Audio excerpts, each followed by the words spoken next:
Hello, my name is Amani Johnson, and welcome to my podcast, Corona Kicked Us Out. Today I will be discussing the topic that so disrespectfully rushed into our lives without a single warning, the coronavirus, aka COVID-19. As we know, the coronavirus hit us hard in 2020 as we were beginning to come into the new year with high hopes, aspirations, and plans to do it big. I mean, to everyone, including me, 2020 was going to be the year for them, but we were hit with a virus that we couldn't even comprehend how it would affect us, literally. We were released from school, the workplace, and for plenty of us had nothing but time on our hands. Time for some of us that was exactly what we needed, while to others it was detrimental. As we quarantined and tried to learn more about the virus, as in where it came from, how it developed, and how it spread at such a large rate, we also tried to figure out what was to blame for the virus that was taking hundreds of thousands of lives across the globe. Or at least that's what they told us. Even though there is no supporting evidence that the virus originated in a Wuhan fishing market and that researchers have not pinpointed when, where, or how the virus had transmitted from animal to human. According to the World Health Organization, the coronavirus or COVID-19 is a beta coronavirus and started to become a known outbreak in humans in 2002 and 2003 in Guangdong Province, China, starting with one of the 4 different types of coronaviruses. Before then, the coronavirus wasn't considered an infection-causing disease until the outbreak of severe acute respiratory syndrome, or SARS. The coronaviruses that circulated before the time of SARS caused only a mild infection in healthy humans. This type of coronavirus that currently spreads now is SARS-CoV-2. Worldwide, there have been 185 million cases of the coronavirus, and the mortality rate has jumped up to 4 million, with the U.S. in the lead of 33.7 million cases and 605,000 deaths. Just this week alone, starting with July the 1st, there have been 8,467 worldwide deaths due to this virus. Now, I live in Atlanta. I've had many discussions with people in my area that were highly concerned about the COVID rate because if you've been to Atlanta before, you know that people like to be outside. In Georgia, there have been 1.1 million cases with 20,000 deaths, with Atlanta contributing to almost 100,000 of those cases and 1,476 of recorded deaths.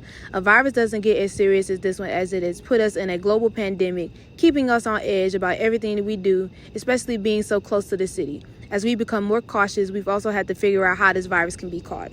The virus can be contracted in many ways and settings since the virus is airborne. The virus can be spread from an infected person's mouth, nose, or in small liquid particles when they cough, sneeze, sing, speak, or breathe. People may also become infected by touching surfaces that have been contaminated by the virus.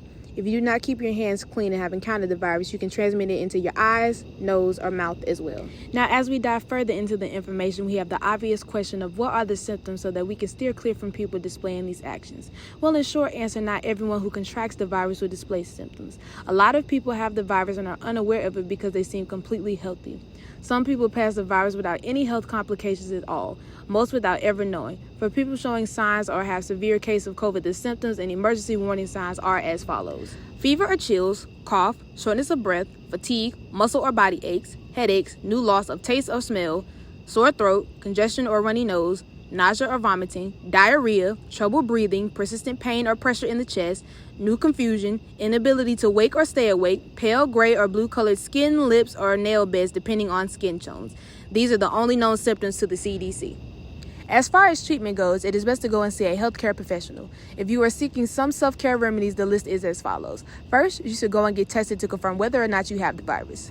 If you suspect that you have the virus, you should stay home except to get medical care.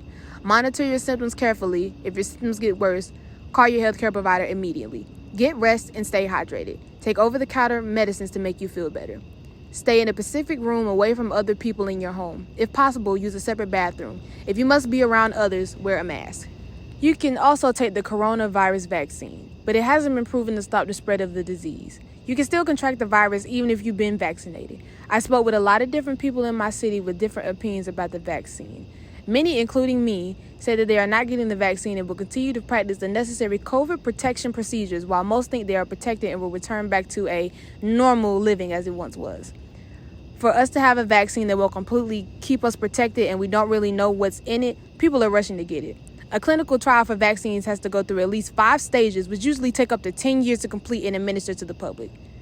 We are only a little over a year later with the vaccine. Sounds sketchy, but that's another podcast for another day. Join me next time on Corona Kicked Us Out.